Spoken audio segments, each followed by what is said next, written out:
Well, at the outset, investors should always seek quality under all kinds of market conditions, be it good times or bad times. But yes, I agree that in the last couple of years, we've seen a reasonably downbeat market scenario.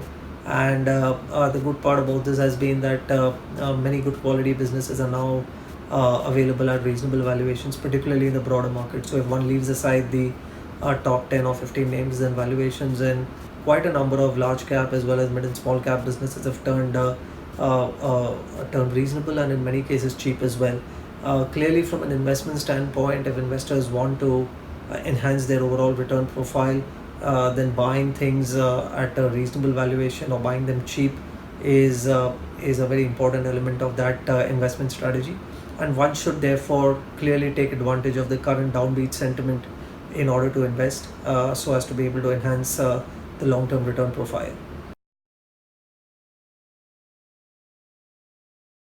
So our Invesco India Contra Fund has been very consistent and true to label as far as its strategy is concerned. It is a strategy which essentially tries to buy into companies which are undergoing tough times. They are headwinded. They are not favored by investors and therefore are also available at inexpensive valuations. So inexpensive valuations and buying at inexpensive valuations is a starting point for this strategy.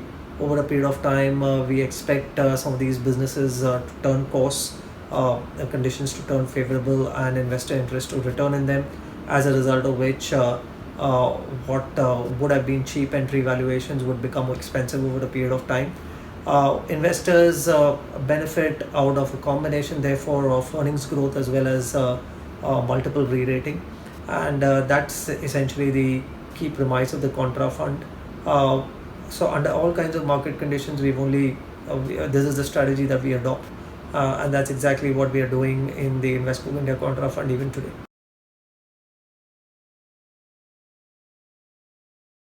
I think it's almost a given that in order to enhance your overall return profile, clearly valuations is something that you have to take advantage of. Uh, uh, a large part of the market returns are made out of re-rating, not as much out of earnings growth, especially over longer, especially when one dissects return profile of investors over more longer periods of time.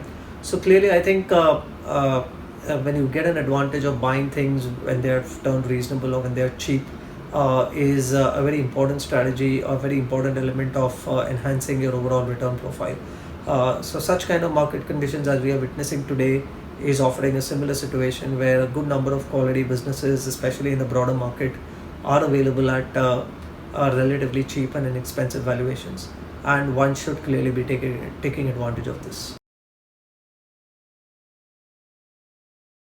Well, it's always difficult to call a turn in the markets, and therefore to that extent we desist from timing the markets. We believe that time in the market is more important than timing the market.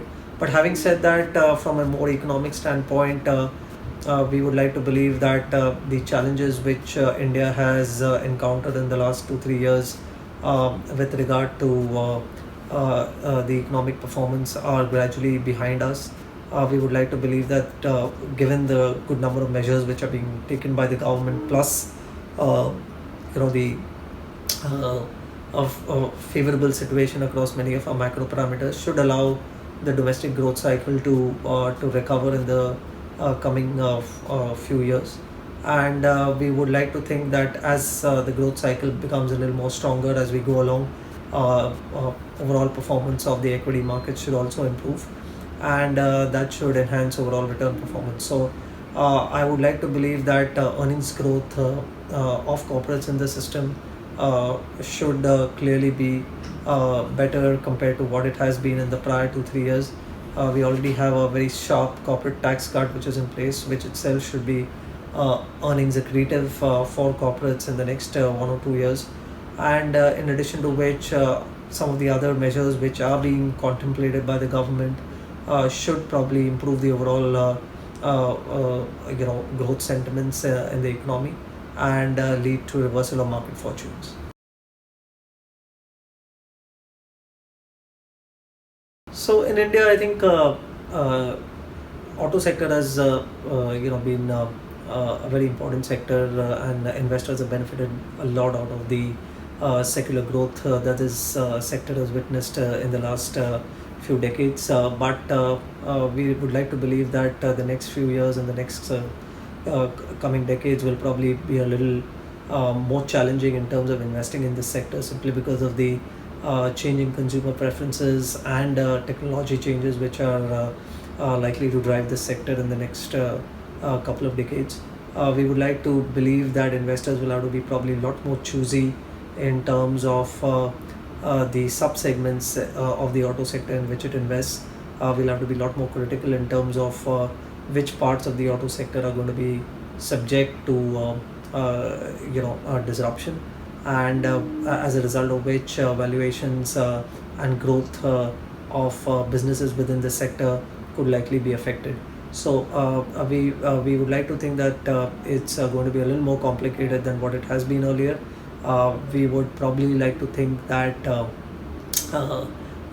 commercial mobility will probably be a little less impacted versus personal mobility, and our investment choices from a portfolio standpoint are at one level driven by this assumption as far as this sector is concerned.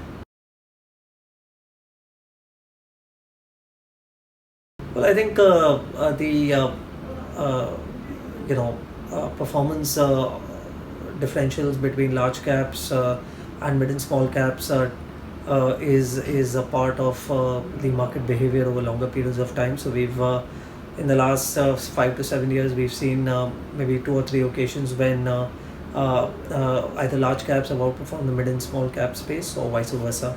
In the more recent past, yes, we agree that in the last 1.5 years, mid and small caps have materially underperformed the large cap space, but it has also led to a situation where valuations in the mid and small cap space have become really very attractive, and simultaneously valuations on the other side in the large cap space have become a little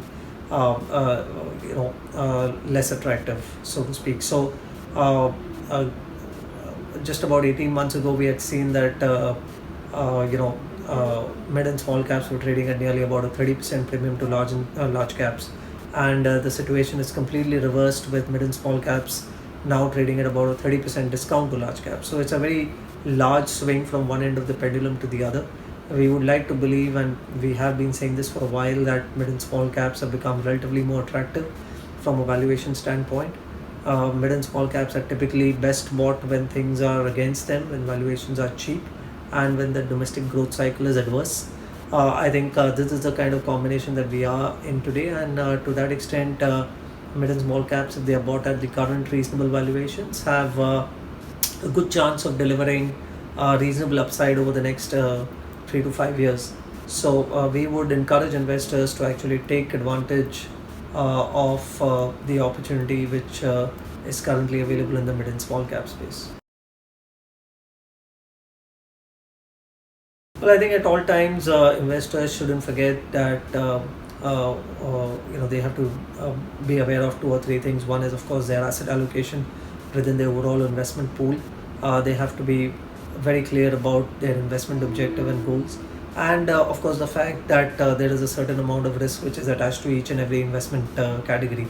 I think as far if investors are able to make sure that they have covered all these important aspects while investing, I think they should be in a position to navigate all kinds of market conditions, especially these current choppy market conditions. So at all points in time, never lose sight of your risk control, never lose sight of your investment objective and the kind of return expectations that you have from the market.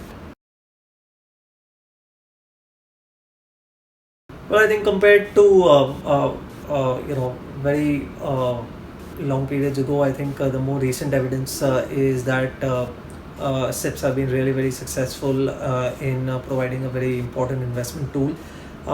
Thanks also to the industry's own efforts, including that of AMFI, in order to propagate the idea of SIPs and periodic investing through the SIP route for investors.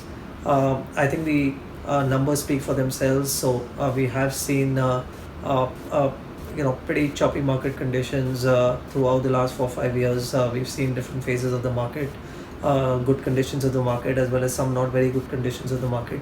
But throughout this phase, we have seen the SIP volumes in the industry sustain themselves or even grow. They are reflective of the fact that the Indian investors are becoming relatively more mature. The importance of SIP is getting recognized, and it's evident further in the fact that SIP returns over more longer periods of time, especially more than 5 year SIP returns across many different product categories have managed to outperform their corresponding benchmarks. So clearly, I think the importance of SIP is coming about, and they are clearly proving their worth as far as an investment tool is concerned. Well, the ideal time is perpetuity, especially if there are good quality businesses. You would like to own them for forever. But having said that, I think investors should make sure that investment horizons are nothing less than 5 years. Anything more than 5 years is always preferable. 5 years, 7 years, or maybe even more is something which is very strongly recommended. Simply because of the fact that this is a long-term game. This is a game of patience. Investing is doesn't happen in isolation. It is a function of underlying economic and business cycles, and you will go through situations of encountering good as well as bad investment and economic cycles. So it is important to stay the course and throughout the good and bad times, and therefore a minimum horizon of at least 5 years is recommended from an investment standpoint.